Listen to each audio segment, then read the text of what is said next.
I'm just gonna maybe, okay. So welcome everybody to this talk organized by the European Union of Yoga.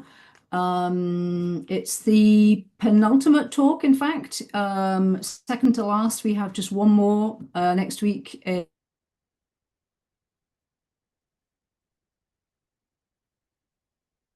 September. So we're very pleased this evening that we have Dr. Koenraad Elst, who I think everybody here knows. Just to remind you, Koenraad has a PhD in Oriental Philology and History. He's a board member of the YFN, the Dutch-speaking-Belgian Federation, and he's very involved, as I'm sure you know, in research and teaching around yoga. His topic this evening is going to be the pre-Vedic roots of yoga. And I think, Koenraad, possibly you will prefer questions at the end. Is that your preferred Not way? really, no, because there probably are going to be points where it'll be hard to follow. And so Okay, I try, of course, to limit that, but nevertheless, no, I prefer people to speak up good. on Okay, this occasion.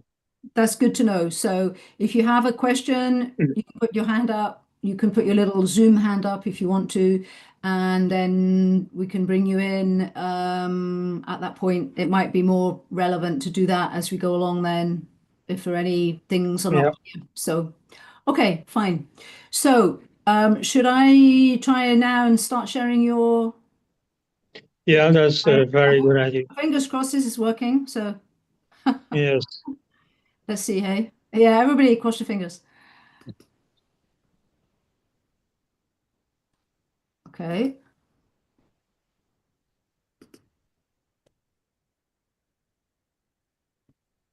Ooh, it's not. Oh dear. I haven't done this very much, so I'm afraid I'm not too sure about what I'm doing here. Hmm.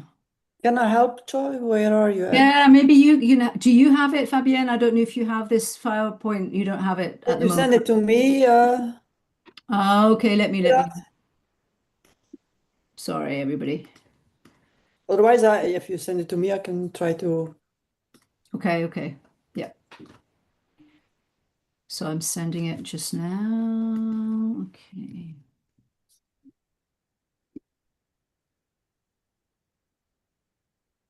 There we go. It should be coming. I'm looking.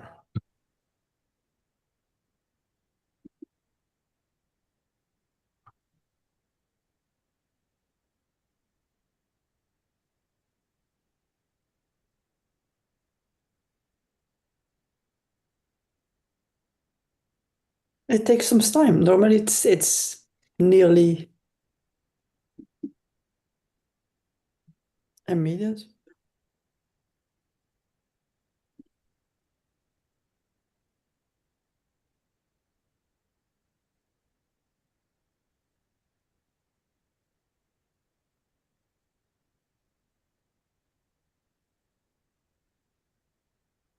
Okay. Well, we can start like that also. If it works at some point, we'll switch to that mode, or we can Koenraad, can just I start. just explain to her how to do it? Then you know it.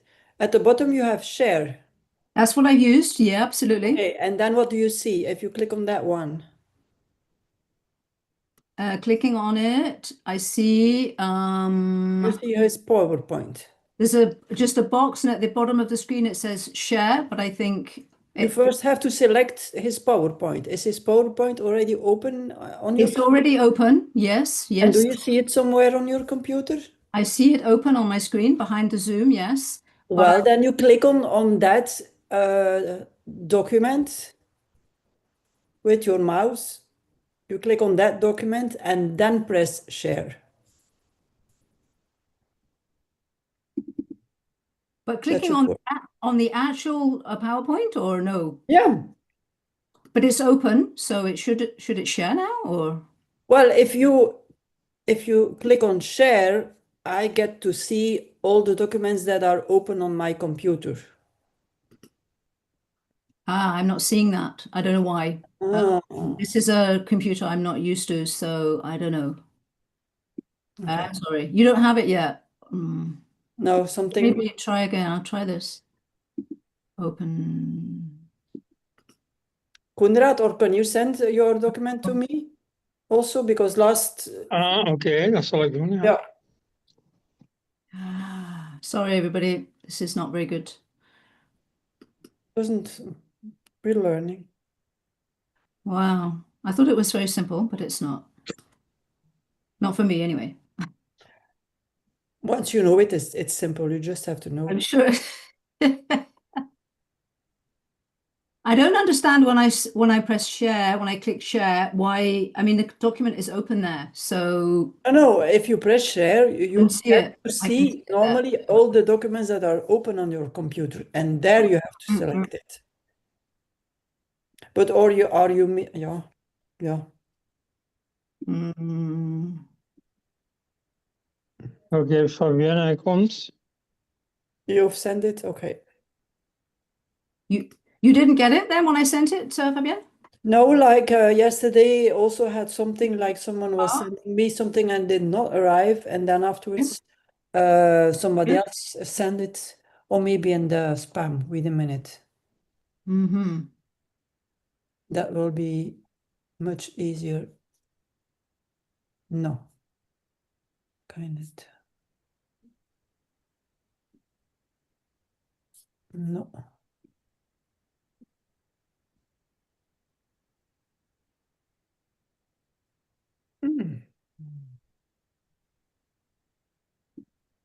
Are you able to start Koenraad without it? And now I have it. Yeah, Oh, yes, I you am have it now. perfectly able to do without it. Yeah. But Okay, well, Technology. we'll start. You see, if somehow you manage, then we'll hear about it, but I'll just start. Okay, good. Okay, so I'm talking to you from Kanpur, India. And just now, the past 2 hours, there's been a storm. It's now almost subsiding. So it has been hot season for a few months. And when I mean hot, I mean really hot.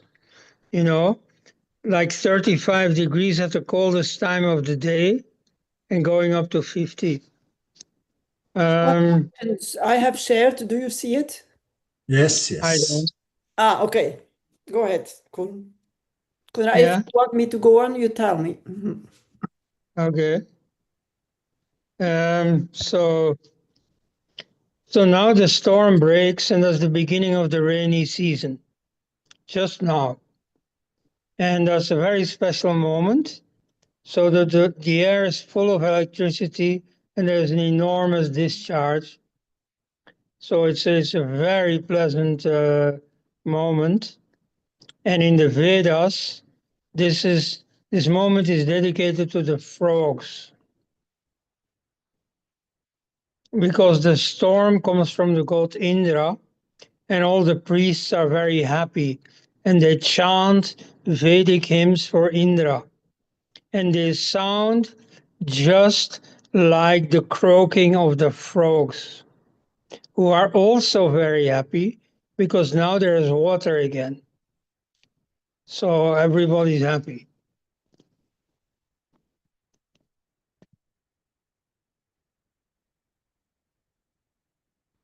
Okay? Everybody there? Can you hear me? Yeah, that's fine. We're still hearing you. Go ahead. Yep. Okay. Okay. Right. So when did yoga start? There is a lot of interest in this topic. So the last 15 years, there's been a lot of research about the early history of yoga, except that I am not so happy with the quality of that research. Most of it, I think, is wrong. So a very popular theory at the moment is that yoga is not old at all, It starts from the British period, not more than 200 years. So it came from army drills or from gymnastics, from calisthenics, from modern Western stuff. Now, when they start explaining that, very soon the term modern postural yoga appears. The kind that they do in, yoga in 10 lessons, yoga, recreational yoga and so on. That's not really about yoga. Anyway, that much already they say, yeah, you see, that only starts like in 1900. Now, that already is not true. You see, modern postural yoga, what they so call, is the creation of Tirumalai Krishnamacharya and then his disciples like B.K.S. Iyengar.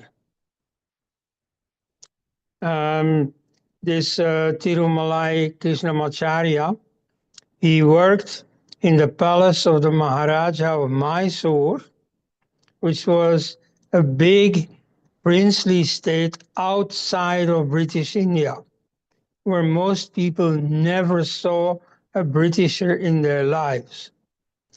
And then the stuff that he devised was based on medieval Hatha Yoga, the kind developed by the Nath yogis.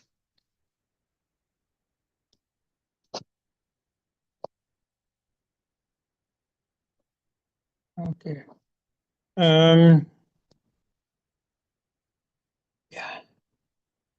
Yeah. Okay, so the kind developed by the Nath yogis, you can go to the next. Yes, the Nath yogis are medieval developers of Hatha Yoga, starting about the 900. It starts with Nath and his pupil Gorakhnath, after whom the city of Gorakhpur in near Nepal is named. So they develop yoga with all that goes with it. So the exercises, the breathing exercises, then a number of cleaning techniques, and then also meditation. So that's what it is best known for, but it was always part of it.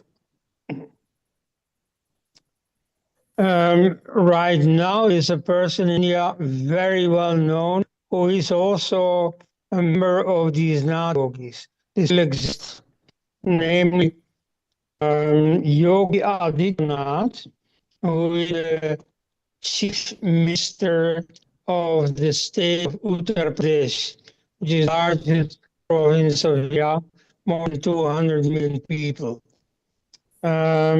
Koenraad, your sound is a little bit broken, so I don't know if you can improve it at all. We're kind of hearing you, but it's a little bit difficult to hear sometimes. I'm not sure what you can do though. Yeah, neither am I, but we'll experiment a little. Okay, can you hear me now? Yeah, now it's a little better. Yeah, okay. Yep. Okay. So in fact, this Hatha Yoga goes back quite far. So as a system, it goes back to at least 900 AD. In fact, we find evidence of Hatha Yoga exercises far beyond that. What you see here, this picture is in Mahabalipuram, the coastal city in Tamil Nadu in South India. It is from where the trade with China started. It's from where Bodhidharma went to China to set up Zen Buddhism. Anyway, but there is a big rock there where they have made these beautiful sculptures about the Mahabharata, the ancient Indian epic. And so, not this the last slide, which say yes. So he has to go on pilgrimage. He has to do, Shiva, God Shiva gives him the job, task of doing a number of ascetic exercises. And what he does do is a number of yoga exercises. And so here you can see him do the three poses, the Vrksasana, for 40 days on end. And so, Sorry, Koenraad, can I just check with everybody else? Are you hearing Koenraad okay? Maybe it's just me. My sound is not so good. I'm not hearing you very well. How is it for everybody else? Is it okay or? No. It's not Very distorted. yeah, so it's not just me. So yeah, I'm not sure. I think it's the PowerPoint. I see he moves a lot his PowerPoint. Yeah, the PowerPoint seems to be jumping around. I'm not sure why, but yeah. and you see here I'm a lot closer to my scene. Can you hear me now? Say We can something. hear you, Koenraad, but it's rather the signal. Kind of broken. Internet, the yeah. Wi-Fi is not strong enough. Yeah, well, It could be. Perhaps I don't try. know. We can blame India for that. Perhaps try without the PowerPoint because the explanation is clear. Maybe. Yeah. Or you can send a PowerPoint to me and I can share the screen.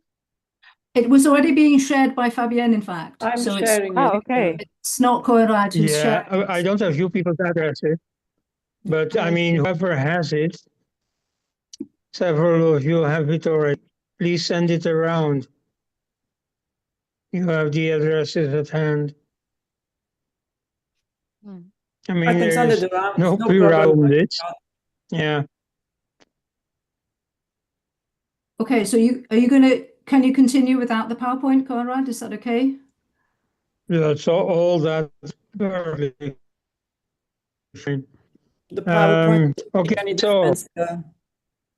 So I think it's better we with were saying otherwise I cannot follow. that, in our opinion, yoga did not start with the British. Yoga Tirumalai Kamacharya had it from earlier yogas. In fact, he claims that the techniques were revealed to him by an ancestor from the 10th century. I think, Now Koenraad, that I think it's is really quite difficult to understand you. I mean, just because of the breaking up of the signal. oh my. I'm not sure how everybody else feels about it, but it's quite difficult to understand you.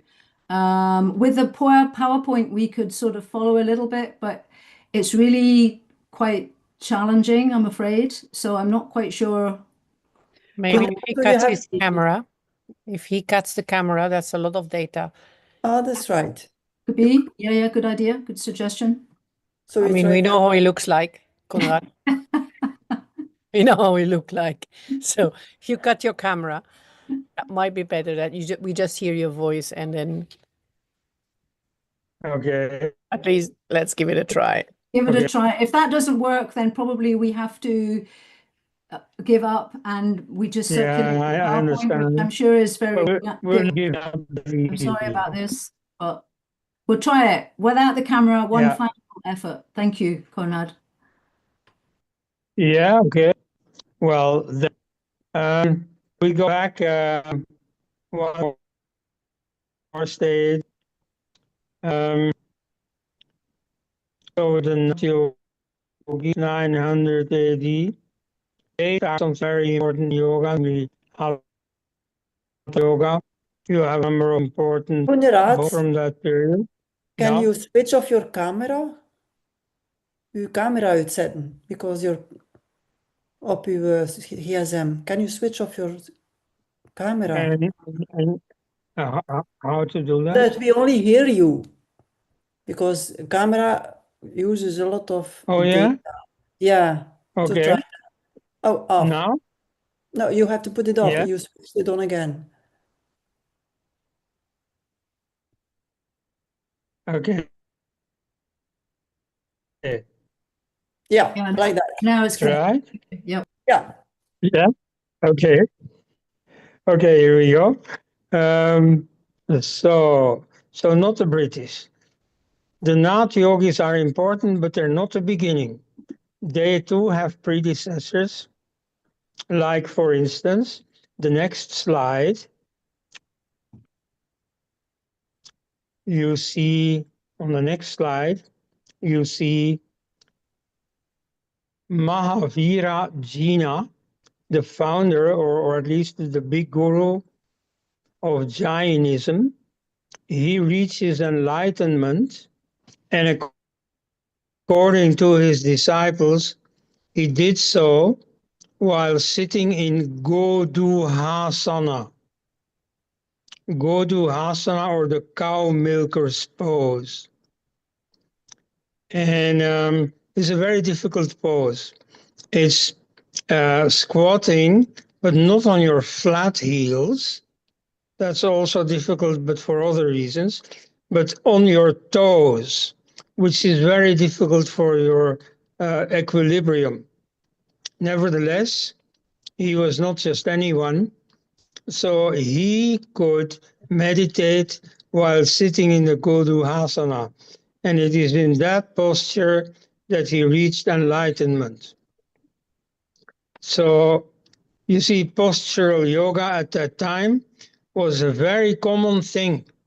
And so, people went quite far with it. This is like 500 BC. Next.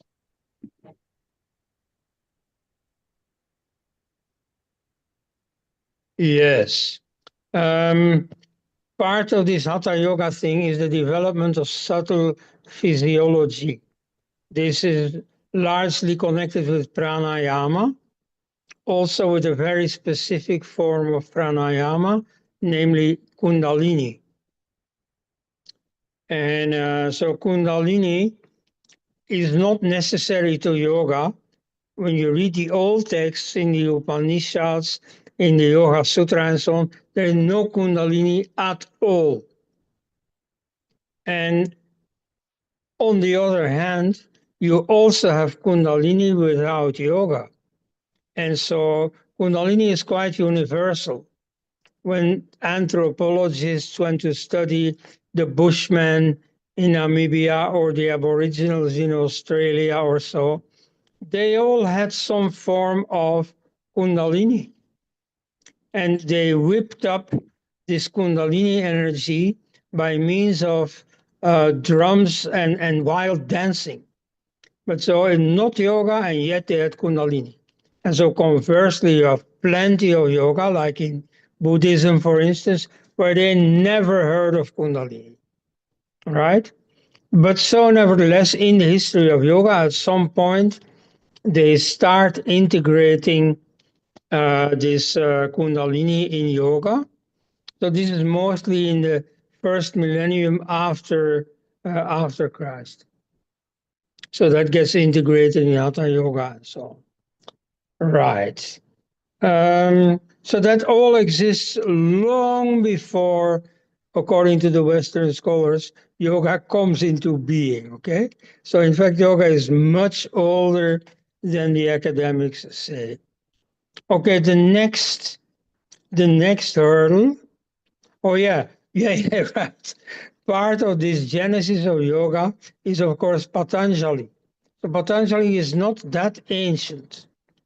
You see, the work of Patanjali is mostly estimated about 300 AD, right?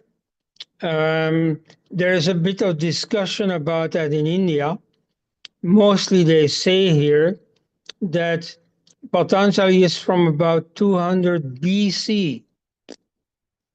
That is not correct, even though they say it here all the time, but they're mistaken. There was around the year 1000 a philosopher king called Raja Bhoja. He was victorious in a very important historical battle. Nevertheless, he also wrote books, and very different kind of books, philosophical treatises, but also story books and so on. Anyway, so he wrote a comment on the Yoga Sutra, and there he equates Patanjali of the Yoga Sutra with another Patanjali, a grammarian from the 2nd century BCE, and also with a medical doctor, an Ayurvedic pioneer. So these are three different people with a different writing style, living at a different time and so on. They are not the same. So this 200 BCE for Patanjali is not correct. Anyway, it's pretty long ago, already 1700 years or so. And he already came after a long existing history of yoga, because the job of his Yoga Sutra is precisely to create order in all the chaos that existed with many rivaling schools of yoga. So he wants to bring order into all that. So again, you see, this is someone whose actual work proves that yoga is very old, much older than himself. Okay, next. Right. So the next starting point is the Buddha. Now here you have to understand the whole context of this research.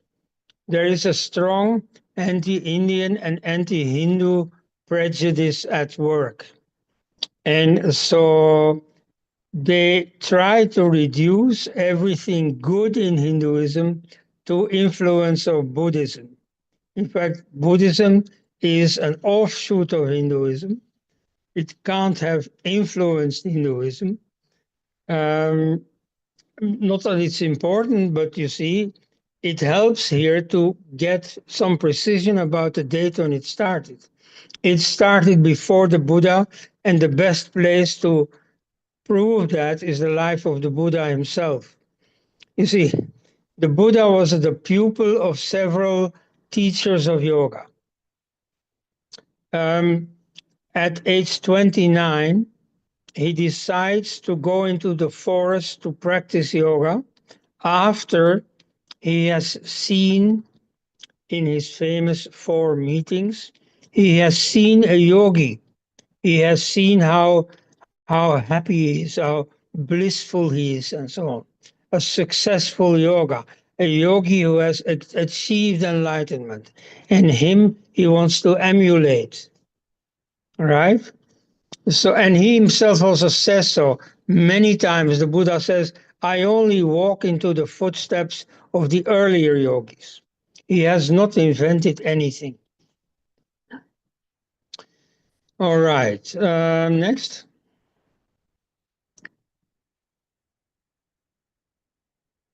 Yes, the Magadha culture. This is another new fad among the researchers, but here, this time I'm totally in agreement with them. Yes, there was a Magadha culture. Now here you have to understand, India is a very big place. And the Vedic tradition that you have more or less heard about starts in the northwest, in what is now the province of Haryana, which is to the northwest of Delhi. And this Magadha was a center of culture very far away from there, 2,000 kilometers to the east, in what is now Bihar and Bengal. And this Magadha culture is rather distinct. For instance, in the Vedas, you do not in the beginning have the notion of reincarnation. people go to heaven, there is a ritual where the priest points to a particular constellation, Scorpio Sagittarius, and explains that that is where the dead people go. So it is the same notion as in many places in the world. You go to heaven. No reincarnation yet. It is from Magadha that you get this notion of reincarnation. This you can see in the traditions that start in Magadha, namely Jainism and Buddhism. To them, reincarnation is completely central. You don't understand their system if you don't believe in reincarnation. The idea that you have to meditate in order to get off, to jump off the wheel of karma, the wheel of reincarnation, that of course presupposes that there exists reincarnation. In Vedanta, which starts in the Veda in the Northwest, you don't have that. There you see, anyone can start meditating. You close your eyes, you concentrate, and you've started. And you don't have to do this because anything happened earlier before you were born, or because anything happens after you die. You are in the now. Meditation is now. It's not in the past, it's not in the future. So it doesn't matter. They have no theory about this is what happens after you die. Whereas in Magadha, this notion of reincarnation is completely central. And so you find it for 100% in Jainism and Buddhism. You find it for a large percentage in the Vedic tradition, which has taken it over from Magadha. When the Vedic people expand, mainly because climate change happens in Haryana, and so it's a very thickly populated area. And then, as archaeologists have found out, everybody leaves. And so they migrate to the east, and so many come in Magadha. And there you get then a mixture of the Vedic tradition and the Magadha tradition, which essentially becomes Hinduism. And so, to a large extent, this whole notion of meditation, of asceticism, stems from the Magadha culture. With that, I have no problem. Next. Because we're not at the beginning yet. Aha. So much earlier, the Vedas. Now, I'm not going to tie myself too closely to an estimate of when the Vedas were composed. But I'll tell you this, I don't agree with the school books. In the school books, you will find about 1500 BCE. I say it is more like 3000 BCE. Anyway, that's my little quarrel with the conventional story. So, okay, in India, most people say, oh, yoga comes from the Vedas. In fact, they think everything comes from the Vedas. Like their music, for example, everything comes from the Vedas. Now, a lot does come from the Vedas, but you see, very few things ever are original. I mean, all the people who invent something, they still stand on the shoulders of giants. You see, they have a whole lot coming before them, and then they add a little bit. You see, that's all they do. That's all the invention they do. And so here also, the Vedas were very important, but they also come on top of what existed before. Now, in the Vedas themselves, you do have a bit of yoga. Again, in the universities, they say, no, the Vedas have no yoga. Yoga is much younger than the Vedas. I disagree. You find a number of elements of yoga in the Vedas. Next. Oh, yeah. Yeah, I threw in the word, an explanation of the word yoga, because you see, many of these Hindus say, yeah, you even have the word yoga in the Vedas. That's true, but it doesn't prove what they want you to believe. You see, the word yoga is there, but it doesn't mean yoga. And so this may very much surprise you, but the word yoga has different meanings, and some of them you will really find surprising. Okay? So many people think yoga means union. Now, that is one of the possible meanings, but that's not the one meant here. The literal meaning of yoga is a yoke. That is to say, something that ties draft animals to a wagon. And so the literal meaning is that you tie your horses to your chariot. Why? Because you are leaving for a military campaign. And so the word yoga, believe it or not, but in the Vedas, the word yoga means war. Yes. But you see, from this basic meaning, yoke, you also derive the classical meaning of yoga. Namely, the way that the horses are tied to the chariot, that same way your thoughts are tied to your chosen object of meditation. Like you meditate on a mantra, for instance, all your thoughts are concentrated on that mantra. None of them is going elsewhere. Just like the horse before the chariot is not allowed to run away. No, it has to pull the chariot. So that's the effective meaning of yoga. But so in the Veda, you don't really have that yet, but you do have a practice of yoga. They do know yoga, only they don't call it yoga yet. You see, they call it primitive names like dhi, which means attention. I guess most of you know the Gayatri mantra. So in there, you have this word, Dhiyo yo na prachodayat. So let him fire up, let him, the sun god, the rising sun, fire up or stimulate our attention, our consciousness, right? So that root is often used. Or they simply talk about, concentration of consciousness without giving it one of these names, but they talk about it. I mean, they are familiar with the practice of meditation. That is very obvious. Now, whatever is said there in those texts is a bit abstruse, a bit difficult to follow, but for the same period, you have very obvious evidence. Next slide, please. Oh, yeah. Well, yeah.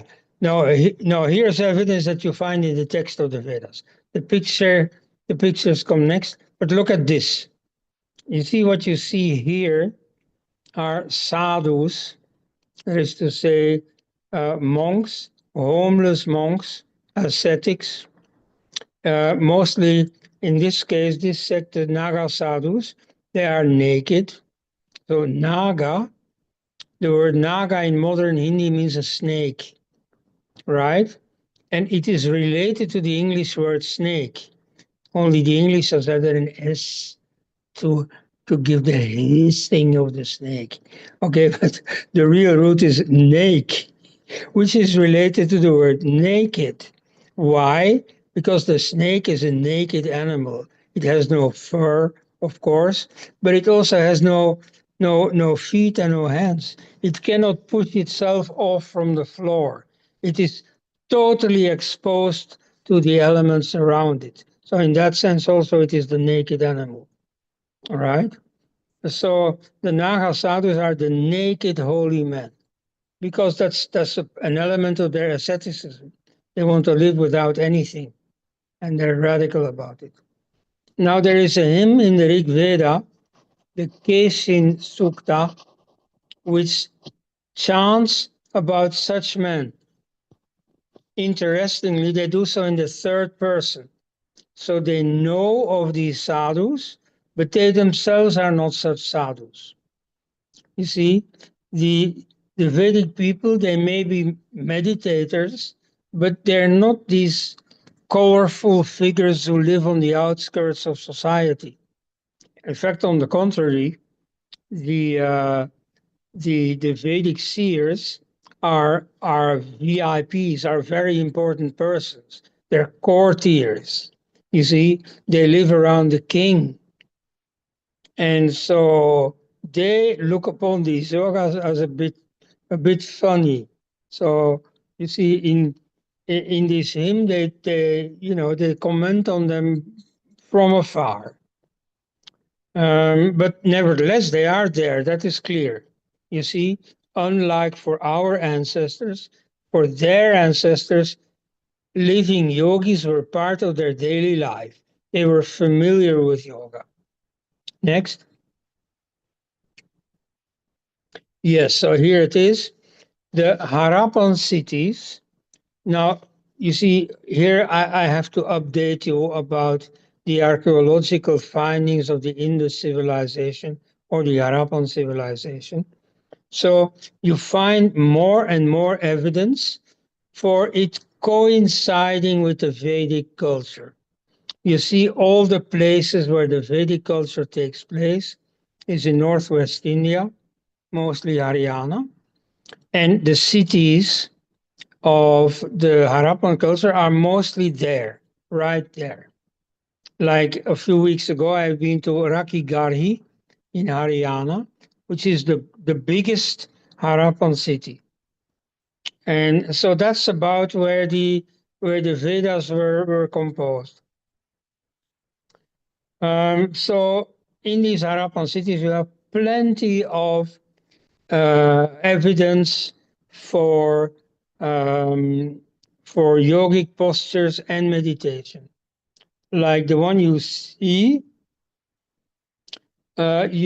someone down below, a color picture, who is in the Bhadrasana, the noble pose, and is sitting more or less straight, so it's a fit posture for meditation. And you see all these small pictures on the right-hand side. So you see a number of different asanas are already being done 4,500 years ago. Then you see the so-called Pashupati seal. Pashupati means the lord of the animals. That's one of the names of Shiva in meditation. And so he's sitting there in a perfect meditation posture. So there are some Western scholars who doubt this, who say, yeah, but India is a very hot country, which means that you're very subtle. And so you're very agile. You can sit any way you want. And so even for, let's say, a tailor who does his work sitting, it's perfectly possible to sit in the lotus posture because he's comfortable in that. You know, Westerners have a lot of trouble learning that. In India, it's easy to do. Now, nevertheless, if you know yoga and you look at this fellow, you can see, no, this is not a tailor, okay? Or this is not someone, you know, watching TV or whatever they did in those days. This is someone doing yoga. This is a very disciplined meditation posture. All right. Okay, next. Yeah, right. So, you know, the question, is it yoga? So some people doubt that this is yoga. I think it is pretty obvious that this is yoga. Oh, I see here these script signs. I guess you can see them too. It so happens that about this, I can only tell you the news, not much more than that. But you see, for a century, they've been trying to decipher this script. This script has been deciphered last year, not earlier than that, by somebody I personally know, a guy called Bharat Rao, and you can all check his decipherment. There is a website called Indus Script. So Indus, like the Indus River, script in one word, Indus Script, all small print, IndusScript.net. So, if you have time to spare, you can go look there. That's a world scoop. It's totally new. So this means that in this seal, the writing is deciphered. Now, unfortunately, I should have to go check that. But so you can all go check it now that you know where to find it. So this is Sanskrit. It turns out that all over this area, there was only one language that was used, at least for writing. So it's quite possible that there were many languages spoken there, but that it was like understood that for high culture, the language was Sanskrit. Right. And the fellow here is called Rudra. So the archetypal yogi was then already Shiva, but Shiva's original name is Rudra, right? Shiva is a nickname.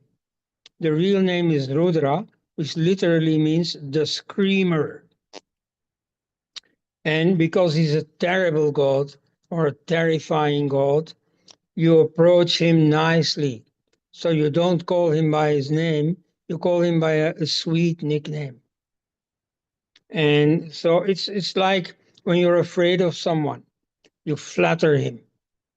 So this way, Rudra is being flattered as Rudra is being flattered as Shiva. Shiva means the good one. By the way, I see that you are here doubting about the name. The name is in the script as it is written here. You're correct. The name is in the script.net. Okay. Where were we? Oh, yeah. So he's called Rudra or Shiva. So Shiva is the primeval yogi.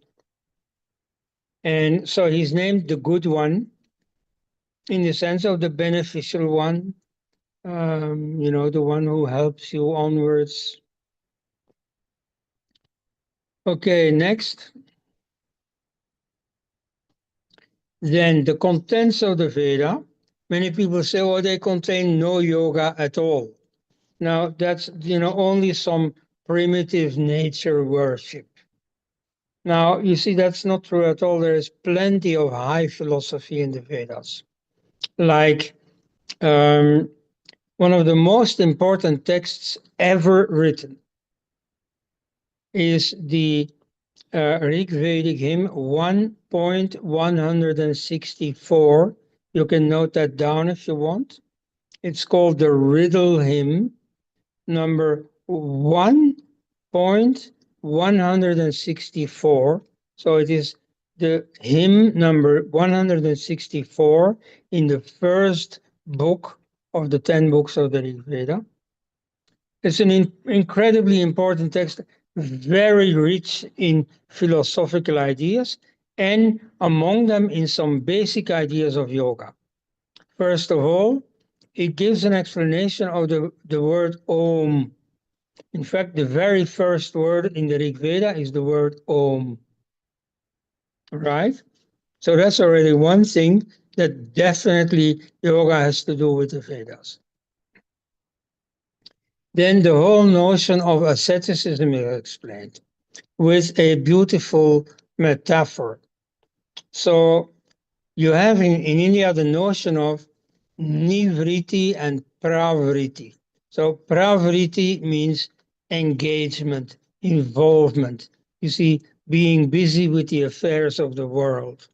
And nivriti means pulling back from the world, means asceticism, interiorization, right? So this is explained with an image. In a bird, there are two, in a tree, there are two birds. And so one of the birds is eating from the berries in the tree. And the other bird isn't, and he's simply looking on. He's simply watching. So that's the difference between the worldly people and the ascetic people. So you see, that way you get a number of deep, including yogic ideas explained in the Vedas like 5,000 years ago. Next. Yes. Right. So here also you see the importance of meditation. These are the two most important, certainly the two best known hymns in the Rig Veda, namely the Gayatri and the Mrityunjaya. So the Gayatri is about the awakening of our consciousness. I mean, that's as clear as could be. It's about the awakening. The Buddhi means awakening, okay? The Buddha is the awakened one. And so it's a hymn to awakening. And so this word dhi is used also, meaning attention. And similarly in the Mahamrityunjaya mantra, the immortality mantra, a number of deep yogic ideas are present in there. Okay, next. Okay, then finally, we're almost there. According to Nick Allen, who was a professor from Oxford, he died a few years ago.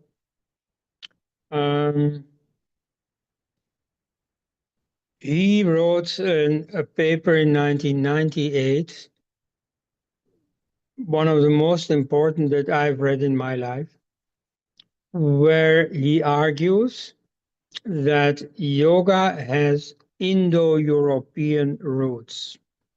That is to say, the Vedas were written in Sanskrit, but Sanskrit is a daughter language of an older language called Proto-Indo-European, which is the grandmother of all the languages, well, no, most of the languages spoken in Europe and in India. That's why it's called Indo-European. And so the language is an important vehicle of the culture. And so many cultural ideas and practices and stories and poetic conventions have been passed down through these Indo-European languages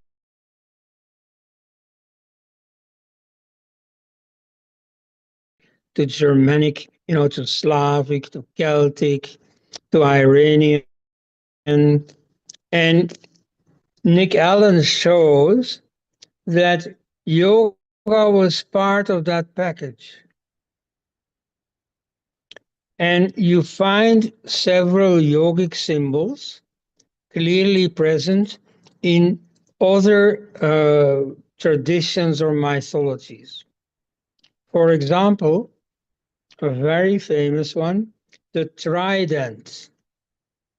You see, the trident by Poseidon or by Neptune is of course the same object as Shiva's Trishul or trident. Now, trident can mean many things, but let's take a specifically yogic symbol, the third eye. The third eye is present in several mythologies that you know of, but they didn't understand it anymore. So you see, and this is something that Nick Allen argues in great detail, you see that yoga was present in the beginning in the Proto-Indo-European culture, which is best preserved in the Vedas. And it erodes, it loses its clarity, it becomes confused, and ultimately it disappears in Greek mythology, in Germanic mythology. But so you still see leftovers. Like, for instance, in Greek, in museums of Greek art, here and there, you find a statue of Zeus Triophthalmos, or Poseidon Triophthalmos, which means the god with the three eyes. In Germanic, you have the same symbolism, but even more deteriorated. There you see, they still have the notion that your consciousness grows by your third eye.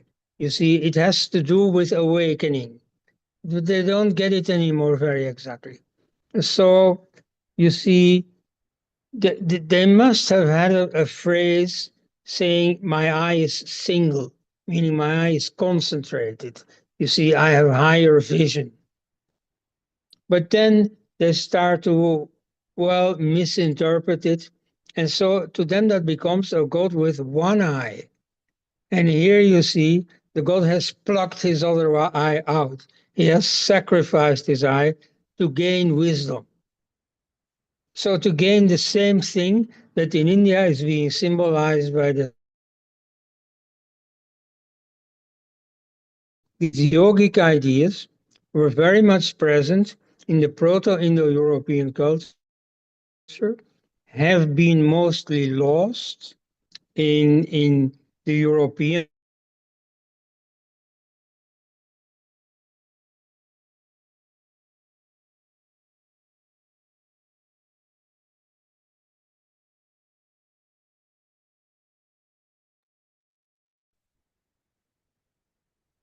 in my opinion, is because the homeland of Proto-Indo-European was India. And so they lived in a stable situation where they could easily preserve their culture. Whereas all the others, they went trekking thousands of miles all the way to Greece, all the way to Germany, and so on. And in the rough and tumble of their migration, they lost the most precious things of their tradition. It is like if a body dies and decays, the brain and the eyes and the most subtle things start decaying immediately. And very soon you see the body is, you can't look at it anymore. It looks ugly and it's falling apart. By contrast, the bones can last for hundreds of years. I think so. Similarly, when the Indo-European, should we be seeing the next slide? Yes. At the moment. Okay, Fabienne, could you? Yeah, thank you. Yeah, thanks. Yes. Okay. So, in my opinion, this shows that the homeland was in India, but that is being disputed, so I won't press that point. At any rate, this cultural element was far better preserved in India than elsewhere.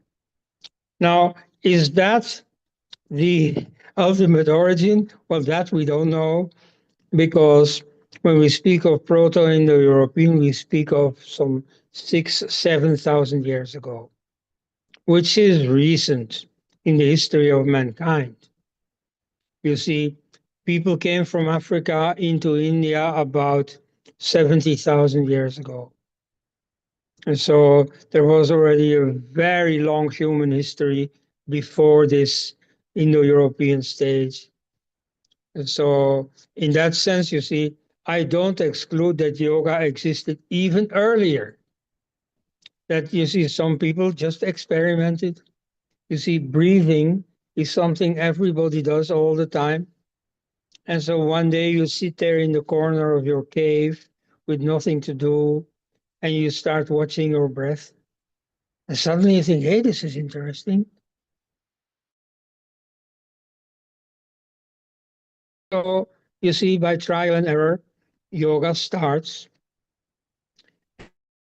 And so, next. And so, the earliest form of religious culture that we know of in mankind is shamanism. And so shamanism is much less disciplined and orderly than yoga, but it does try to do things with consciousness. It does try to explore consciousness, often in a very crude manner, typically with the help of psychedelic drugs. And so they go on a spirit journey. And so compared to yoga, that is primitive. You see, at some point, someone was busy with these thought experiments, these, consciousness experiments, and he thought, but why not much simpler? Instead of getting visions and so on, let's get silent. You see, let's stop all this, all this life, let's get silent.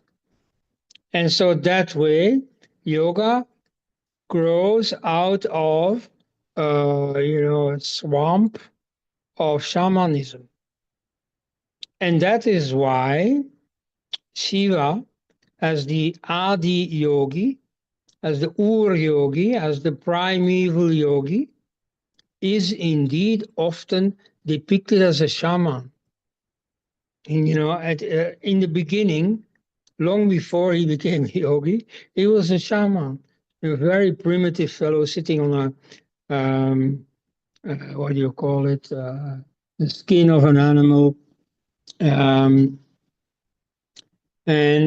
often depicted in India, it's not a very well-known depiction, but you might know it, as a sadhu smoking a chillum. A chillum is like a pipe that you use for smoking hashish, right? And so effectively in India, you do find sadhus who smoke hashish. Indeed, when I first came in India, this was in Benares Hindu University, 1988.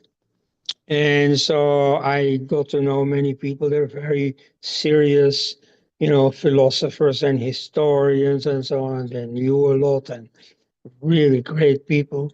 But then you see it became February and it was the festival of Mahashivaratri, the great night of Shiva. And there you see all these serious professors that I looked up to, they were stoned.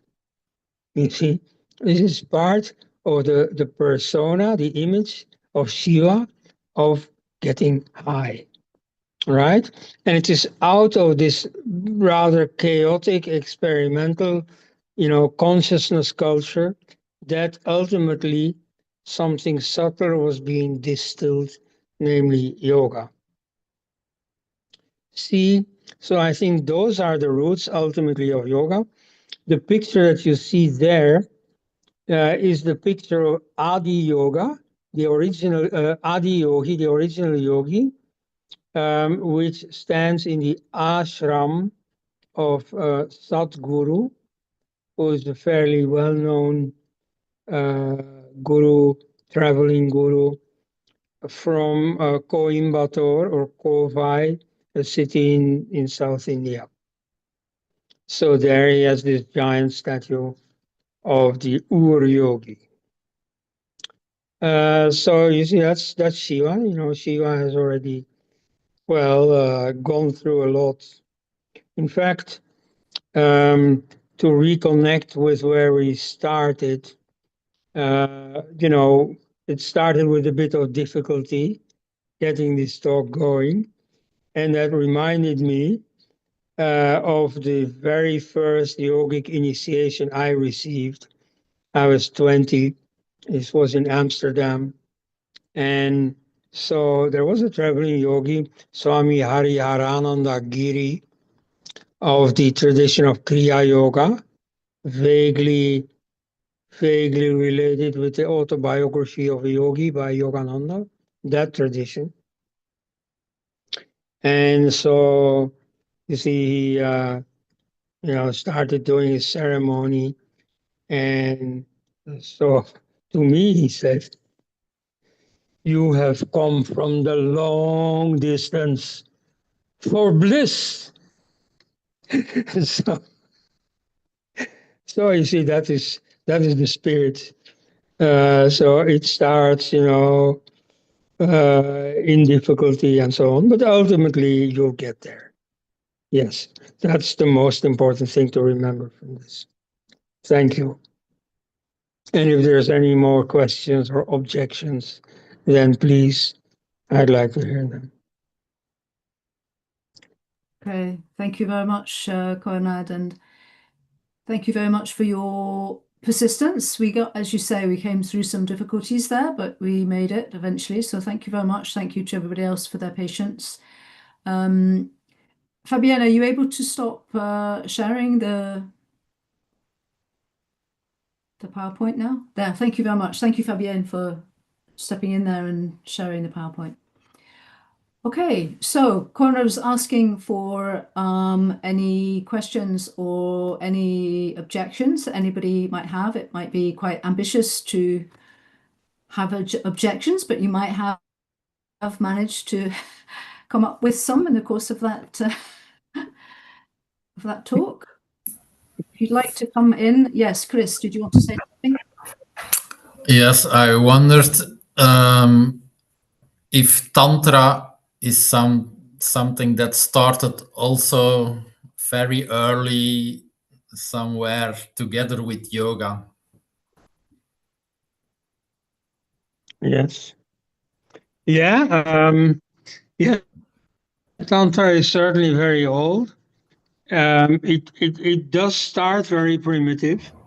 So when you get to this abstract, stuff about emptiness, like in Buddhism, I consider that advanced. In comparison with which, Tantra is very primitive. What is Tantra? So in Tantra, you concentrate on a deity that you picture as lively and as detailed as possible.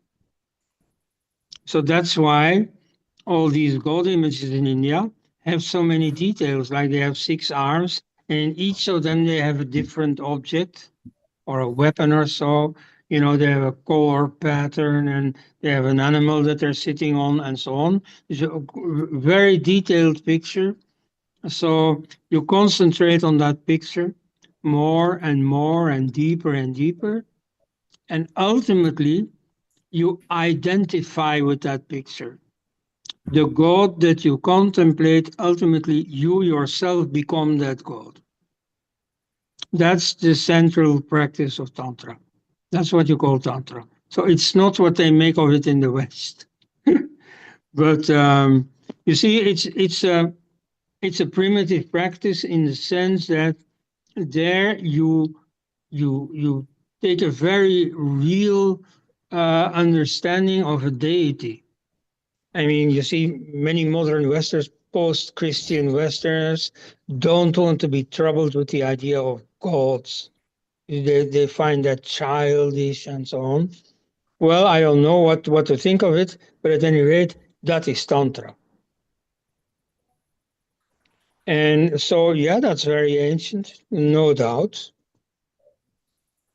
And so, you see, this Shiva tradition may not be the only thing that there was, of course not. Mm-hmm. Yeah, I thought that Tantra also, for Tantra also was important, the energetic part, let's say the prana part. Yeah, well, yes, yeah, I mean, but that's there all over. So yeah, I mean, that's true. But so prana is a part of yoga, of consciousness culture, because as the Taittiriya Upanishad says, we have a number of sheaths around the self. And so One of them is the energetic sheath, the prana maya kosha. So that's just there. Okay. Thank you, Koenraad. Thank you, Chris, for your question. Anybody else like to ask anything or make any comments about what you've just heard? Koenraad, I just have a question which already bothers, that's a big word, is in my mind already from a long time. It's about the Bhagavad Gita, because every chapter in the Bhagavad Gita begins with the yoga of, so every chapter has, at least what I understood, has the word yoga in it. So is that not more like a yoga book bij uitstek? Allee, ja, one of the yoga Well, books of then? course. Of course. You see, the Bhagavad Gita has 18 chapters, 16 of which are only explanation of yoga, or let's say Sankhya yoga. And the two first chapters, well, you see, some people say that these are the most important. Like, I mean, in our yoga class long ago, Atma Muni, the recently deceased guru, you see, he hammered on that the second chapter of the Bhagavad Gita is the most important. Well, I'm not so sure. You see, what are these two first chapters? There is at that time already an epic, the Mahabharata, or at that time called the Bharata. That is to say, the epic of the dynasty of King Bharata. And so that epic is growing and growing, because more and more side shows, both stories and philosophical treatises, are incorporated into it. And so the Gita is one of those. And so what is happening, you see, somebody has a message. He wants to tell the people about yoga. He's very enthusiastic for yoga. He, shouts it from the rooftops. And so to make it popular, to make people listen to it, he incorporates it in a very popular story, the Mahabharata, which starts as the real narrative of a real historical war, but then it gets embellished and more miraculous and more interesting and so on. And so it becomes very popular. So if you want someone to know about your story, you have to include it in the Mahabharata. And that's what the first two chapters do. You see, the whole story starts with Arjuna on this battlefield. And he's not sure if he wants to participate in the war or not. And then Krishna convinces him to take part in the war. And then the 16 next chapters have nothing to do with the war anymore. And they are the real core of the story. So you see, the beginning chapters are only a way of enticing you into it. And then when you are carefully listening, then he starts to give his real story, which is the explanation of yoga.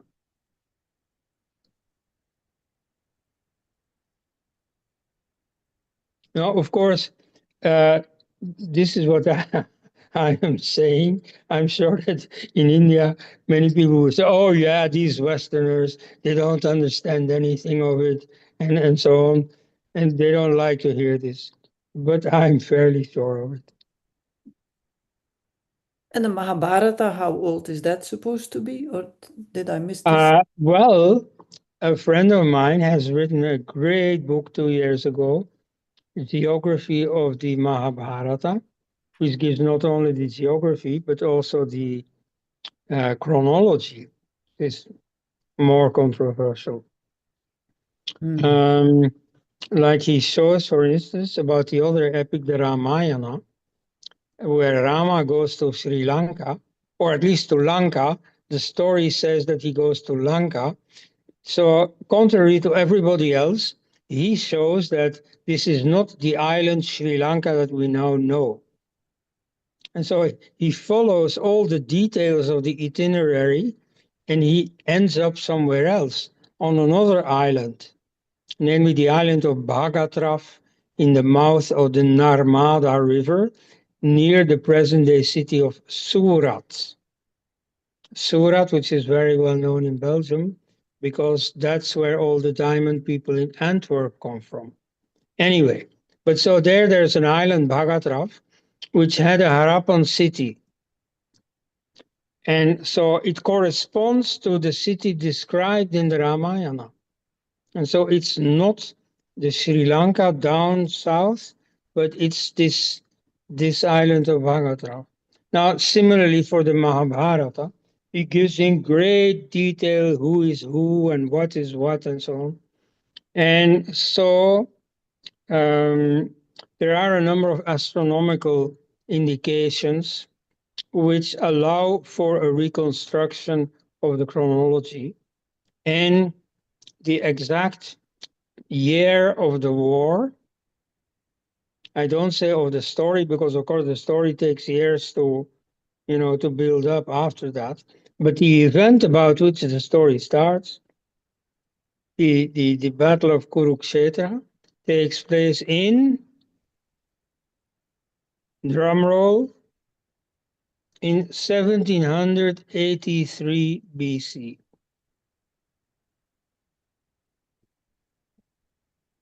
So I repeat, 1783 BC. And the Ramayana takes place only 1 century earlier, which is again in India cursing in the church, because there they all think that Rama lived many, many thousands of years earlier. But, that turns out not to be correct. Mm. But so you see 18th century for the Mahabharata, 19th century for the Ramayana. BC. Yeah.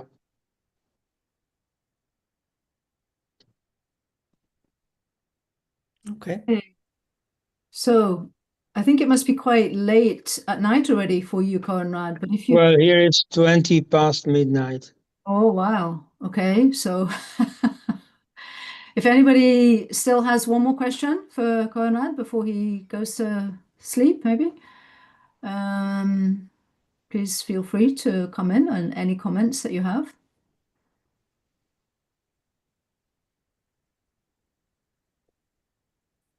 If not, we'll maybe just conclude by once again thanking Koenraad, so thanking you for this very rich talk, very rich PowerPoint, for your persistence as well, for enabling us to actually get to hear you eventually, to Fabienne, of course, for sharing the PowerPoint. That was really wonderful. And also for Marianne, who I think had the very good idea of switching off the camera. So we'll remember that another time when somebody might be speaking to us from India or somewhere else. I'd like to thank all of you as well for coming today to listen. Just reminding you that you will get the recording. So obviously with a slightly shaky start, but we got there eventually. So if you want to listen to any parts again, you can. If Koenraad agrees, then maybe we can also send you the PowerPoint, because that had a lot of information and a lot of... Yeah, that's okay. Really great. Yeah, lovely images as well that we might want to look at again. So you will get all that in due course. You'll also get a little link to a short survey. So if you want to give us any feedback about your experience, tell us how terrible it was because the technology didn't work or whatever, feel free to give us your feedback.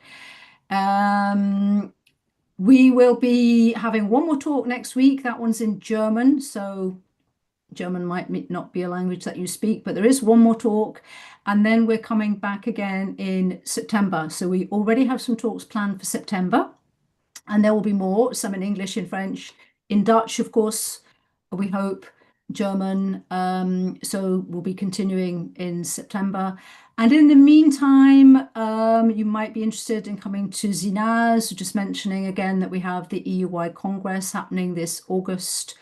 If you're not already signed up to come along, then you might want to look at the EUY website and see the teachers that are coming this year to Zinal from the 17th of August.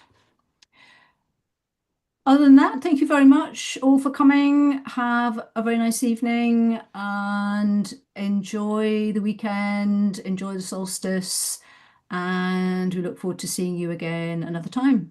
Thank you very much. Yes. Namaste. Thank you, Koenraad. Namaste. Night, namaste. Thank you. Have a nice evening.